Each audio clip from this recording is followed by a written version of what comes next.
की राह मुश्किल, झारखंड में इस बात पर चर्चा बड़े जोर शोर से की जा रही है। आखिर कौन सा वह कारण है, क्या वजह है और क्यों इस बात की चर्चा की जा रही है। झारखंड की राजनीति के साथ साथ मीडिया हाउसों में भी बड़े बड़े पत्रकार इस बात पर चर्चा करते हुए थक नहीं रहे हैं।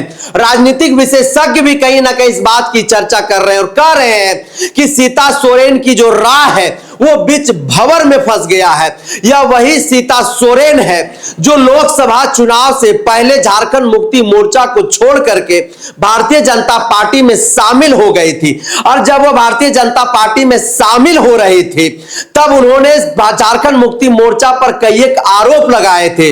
उन्होंने तो यहां तक कह दिया था कि इस पार्टी में मेरे पति के स्वर्गवास के बाद, उनके शहीद होने के बाद मुझे पार्टी में सम्मान नहीं मिला, जगह नहीं मिला। और कई एक आरोप इसी तरह का उन्होंने झारखंड मुक्ति मोर्चा के ऊपर लगाया और उसके बाद वो भारतीय जनता पार्टी में शामिल हो गए। लोकसभा चुनाव में भारतीय जनता पार्टी ने दुमका लोकसभा सीट से उन्हें चुनाव लड़ाने का काम किया, वहां से उन्हें करारी हार मिला। विधानसभा के चुनाव में फिर से भारतीय जनता पार्टी ने एक बार उन्हें अवसर दिया और जामताड़ा विधानसभा सीट से उन्हें प्रत्याशी बनाने का काम किया। वहां पर भी सीता सोरेन जो है चुनाव हार गई, एक बड़े अंतर से हार गई। उसके बाद झारखंड की राजनीतिक गलियारों में बड़े जोर शोर से कई एक बातों को लेकर के चर्चा होने लगी है। उसमें से यह बात, जिस बात को लेकर के आज हम लोग चर्चा करने जा रहे हैं, जिस बात पर आज हम विश्लेषण करने जा रहे हैं, उस बात की चर्चा सबसे ज्यादा हो रही है। आखिर क्या कारण है, हमारे सहयोगी वरिष्ठ पत्रकार अक्षय तिवारी आपको बताएंगे। अक्षय जी, झारखंड की जो राजनीतिक गलियारों में कही जा रही है, जो चर्चा हो रही है कि सीता सोरेन की राह मुश्किल में है, राजनीतिक भंवर जो है उनका जो है कहीं ना कहीं फंसता हुआ दिखाई दे रहा है, आखिर पूरी बात क्या है, थोड़ा सा दर्शकों को बताइएगा। देखिए निरंजन भाई, आपने जो कहा कि सीता सोरेन एक भंवर में फंसते जा रही है, तो देखिए जिस महत्वाकांक्षा को लेकर वो भारतीय जनता पार्टी में गई और भारतीय जनता पार्टी ने उन्हें लोकसभा में मौका दिया लेकिन वो चुनाव हार गई। उसके बाद उन्होंने विधानसभा में भी टिकट दिया, जामताड़ा से उन्होंने लड़ा लेकिन वहाँ भी उनको बुरी तरह हार मिली। इस प्रकार से एक तरह से सीता सोरेन का अब करियर कहीं डवाडोल दिख रहा होगा भाजपा में। और भाजपा में जब वो शामिल हुई थी तो कहीं न कहीं उनको नेतृत्व भी देने की बात कही गई थी, चाहे वो केंद्र में हो चाहे वो प्रदेश में हो, लेकिन अभी तक ऐसा कोई मामला नजर नहीं आ रहा है। इसीलिए लोग बोल रहे हैं कि अब सीता सोरेन का होगा क्या, क्योंकि वो लोकसभा भी में जीत नहीं पाई, विधानसभा में भी नहीं जीत पाई। वो एक तरह से कहीं ना कहीं उनका करियर जो है दवाडोल स्थिति में पहुंच गया। अगर वो जेएमएम छोड़ के बीजेपी गई थी तो कुछ न कुछ उनकी महत्वाकांक्षाएं थी और वो महत्वाकांक्षाएं उनकी पूरी नहीं हो रही है, तो लोग कयास लगा रहे हैं कि हो सकता है कि सीता सोरेन वापस जेएमएम में शामिल हो जाए। और एक तरह से अभी मानिए कि अगर वो जेएमएम में रहती और उनको कोई न कोई सीट पे लड़ती तो जरूर जीत सुनिश्चित होती। जामा विधानसभा सीट से कई एक बार जो है वो विधायक रही हैं और उसके बावजूद जो है जिस तरह से उन्होंने झारखंड मुक्ति मोर्चा के ऊपर आरोप लगाए थी, क्या लग रहा है कि अब जिस तरीके से जो सिनेरियो दिखाई दे रहा है, जिस तरह से राजनीतिक करियर और की मुश्किलों में फंसती जा रही है, अब क्या कुछ जो है सो वो सामने जो है स्पष्ट हो पा रहा है? देखिए, जब वो सीता सोरेन जब जेएमएम को छोड़ी तो उन्होंने जेएमएम पार्टी पे बहुत गंभीर आरोप लगाए और उन्होंने कहा कि उनको मान सम्मान नहीं मिल रहा है। लेकिन ये मान सम्मान उनको कब याद पड़ा, जब हेमंत सोरेन जेल में चले गए और उस समय सीएम पद की जो शुभकामनाएं जो हो रही थी उसमें चर्चा का विषय बना हुआ था कि कल्पना सोरेन सीएम पद को संभाल सकती है। और इसी बीच में वो बसंत सोरेन और सीता सोरेन के बीच कुछ मतभेद की बातें आई तो लास्ट में भी तय हुआ कि चंपाई सोरेन जी को सीएम बनाया जाए। तभी से सीता सोरेन के मन में कुछ ऐसी बातें हुई और शायद उन्होंने अपना राय सारा किया होगा अपने लोगों के बीच में, तभी वो जाके बीजेपी में शामिल हुई। और बीजेपी में जब शामिल हुई तो जाहिर सी बात है कि वहाँ भी कुछ एजेंडा तय हुए होंगे, तभी उनको बीजेपी में शामिल किया गया, चाहे वो खुद शामिल हुई।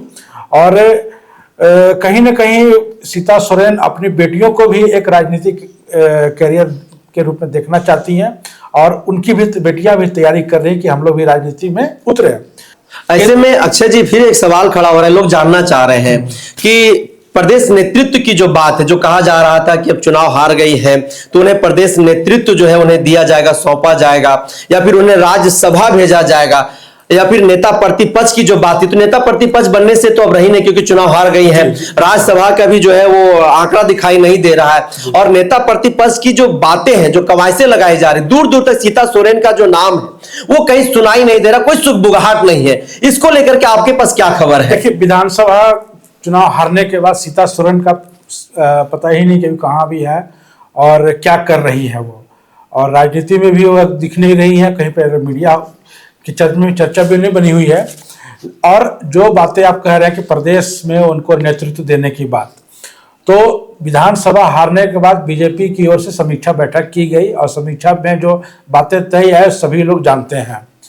लेकिन अभी भी जो प्रदेश में बीजेपी प्रदेश में जितने अधिकारी पदाधिकारी हैं, अभी उसमें कोई फेरबदल की संभावना नहीं दिख रही है और केंद्रीय नेतृत्व अभी भी बाबूलाल मरांडी पर भरोसा जता रहा है। अगर कुछ फेरबदल की नौबत पड़ेगी तब जरूर मुझे उम्मीद है कि सीता सोरेन को जगह दिया जाएगा, क्योंकि वो एक कद्दावर नेता है और महिलाओं और आदिवासियों के बीच काफ़ी वो उनकी जो पहचान जो है वो एक मजबूत महिला के रूप में है। तो अभी फिलहाल उनको प्रदेश कार्यकाल में हमको नहीं लगा कि उनको अभी नेतृत्व कर दिया जाएगा। लेकिन जिस तरह से पार्टी की बैठकों से वो दूरी बना करके रखे होते, समीक्षा बैठक हो रहा था, सीता सोरेन नहीं पहुंची, क्या लग रहा है जिस तरह से दूरी बना करके रखी हुई, क्या कुछ निकल करके सामने आ रहा है? देखिए, हो सकता है कि वो कुछ उनके मन में चल रहा होगा, विचार आ रहा होगा कि कहीं ऐसा ना कि उनको जो निर्णय था वो गलत हो गया। और अगर वो दूरी बना रही हैं तो जाहिर सी बात है कि कुछ न कुछ शंकाएं पैदा होती हैं इस मामले पर। फिलहाल अभी ये भविष्य की बातें हैं, अभी कि क्या करेंगे क्या नहीं। और रहा आपने कहा राज्यसभा के बारे में, तो आप देखिए कि बीजेपी को राज्यसभा में जो कैंडिडेट जो चुनाव जब होंगे तो बीजेपी शायद उस आंकड़ा को पार नहीं कर पाएगी कि वो अपना कैंडिडेट मत दे सके। तो ये संभावना अभी पूरी तरह से बंद हो चुकी है। 21 सीटें हैं भाजपा के पास। 21 सीटें हैं, तो वो संभावना बहुत ही कम है कि वो राज्यसभा में अपना कैंडिडेट को दे सके। तो कुल मिलाकर देखा जाए तो सीता सोरेन को अभी कहीं पे एक तरह से जगह नहीं मिलने वाली।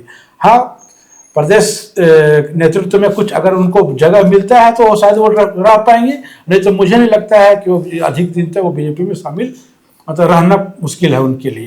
तो सीधे तौर पर सीता सोरेन स्वर्गीय दुर्गा सोरेन की धर्मपत्नी है, दिसोम गुरु शिबू सोरेन परिवार की बड़ी बहू है और एक बड़ा लिगेसी जो है उनके पीछे झारखंड की राजनीति में कहीं ना कहीं रहा है।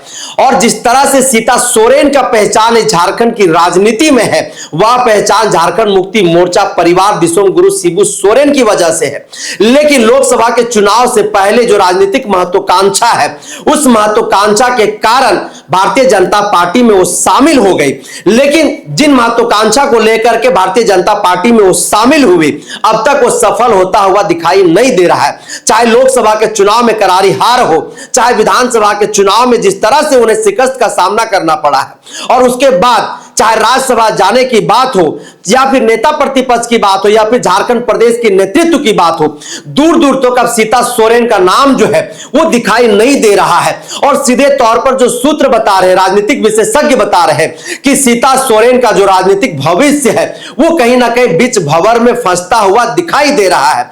अब ऐसे में सीता सोरेन को यह निर्णय लेना है और सीता सोरेन क्या निर्णय लेगी यह भी देखने वाला बात होगा। लेकिन जिस बात की चर्चा झारखंड की राजनीति में की जा रही है, चौक चौराहों पर किया जा रहा है, खेत खलिहानों में की जा रही है, उस बात को लेकर के आज हम लोगों ने विश्लेषण किया और हमने आप तक पहुंचाने का काम किया। फिलहाल इस चर्चा को यहीं पर करते हैं हम विराम। दीजिए इजाजत।